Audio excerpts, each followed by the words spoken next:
तलबीना नबी करीम सल्लल्लाहु अलैहि वसल्लम की पसंदीदा ग़िज़ा है। इसमें मुख्तलिफ़ ड्राई फ्रूट्स शामिल होते हैं जो हमारी हड्डियों के लिए बहुत फ़ायदेमंद हैं और हमारे मैदे और जिगर की गर्मी को कम करता है, कोलेस्ट्रॉल को कंट्रोल करता है। इसमें मौजूद तमाम अज्जा तवानाई देते हैं। इसमें मौजूद फाइबर, विटामिन और मिनरल से भरपूर होता है और इसके अलावा तलबीना का इस्तेमाल आसाबी दर्द और डिप्रेशन के इलाज में भी मददगार साबित होता है। आज मैं आपको अपने होममेड तलबीना पाउडर से तलबीना बनाना सिखाऊंगी। तलबीना पाउडर कैसे बनाते हैं, इसकी वीडियो पहले ही मैं अपलोड कर चुकी हूँ, जिसका लिंक मैं आई बटन पर दे दूँगी। आप वहाँ से वॉच कर लिएगा। चलें फिर स्टार्ट करते हैं तलबीना बनाना।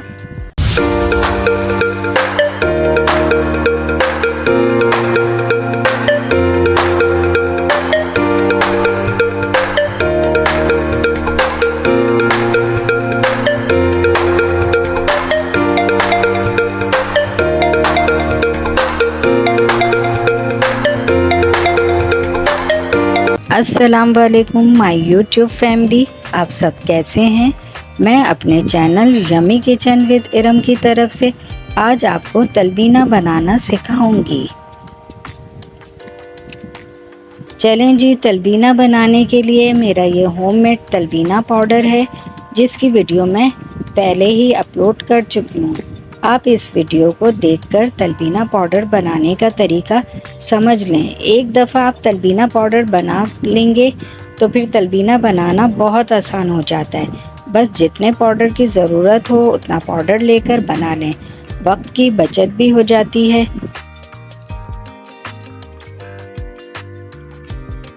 तलबीना बनाने के लिए मैंने 1 कप दूध लिया है और 4-5 खजूरें ली हैं और इनकी गुठलियाँ निकाल दी हैं और इनको थोड़े से बादाम और पिस्ते भी लिए हैं। और ये तलबीना पाउडर है, इसमें से मैं 2 टेबल स्पून डालूँगी और मैं शुगर के बजाय शहद का इस्तेमाल करूँगी।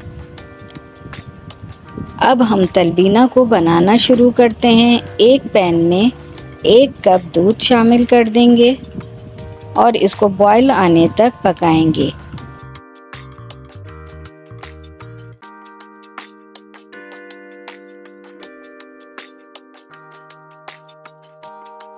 देखें, इसमें बॉयल आने लगा है। अब इसमें तलबीना पाउडर 2 टेबल स्पून शामिल करके पकाऊंगी तकरीबन 3-4 मिनट। तलबीना पाउडर को मैंने बिल्कुल फाइन पाउडर नहीं बनाया था, तो देखें इसमें ड्राई फ्रूट्स वगैरह आपको उनके पीसेस नज़र आ रहे होंगे।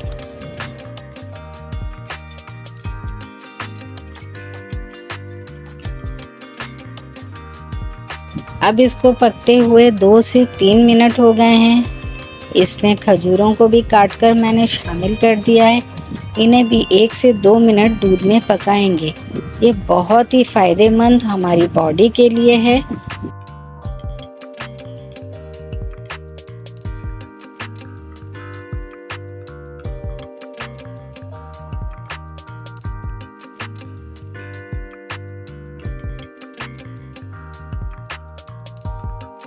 और अब इसमें बादाम और पिस्ते भी डाल देंगे। आप देख रहे हैं कि बिल्कुल देखने में ये खीर की तरह लग रहा है। बस अब फ्लेम ऑफ करके इसको प्लेट में निकाल लेते हैं। आपने नोट किया होगा कि मैंने इसमें शुगर ऐड नहीं करी थी। मैं इसमें शहद 1 टेबल स्पून ऐड कर रही हूँ।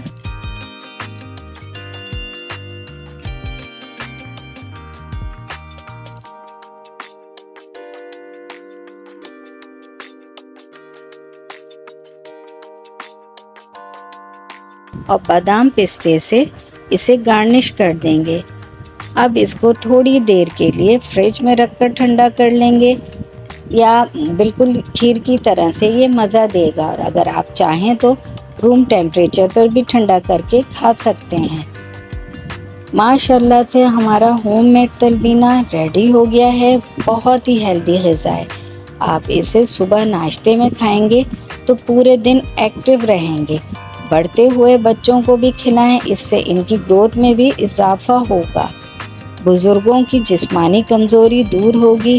गर्ल्स हर एज के लोगों के लिए मुफीद ग़िज़ा है। आप खुद भी ट्राई करें और अपने दोस्तों रिश्तेदारों में भी शेयर करें। अगर आपको मेरी वीडियो पसंद आए तो मेरे चैनल को सब्सक्राइब करके बेल आइकन को प्रेस करें, वीडियो को लाइक करें और ज़्यादा से ज़्यादा शेयर करें। तलबीना का फीडबैक देना ना भूलिएगा। यमी किचन विद इरम को इजाज़त दें। चलें अब हम मिलेंगे फिर अगली एक और नई रेसिपी के साथ। अल्लाह हाफिज़।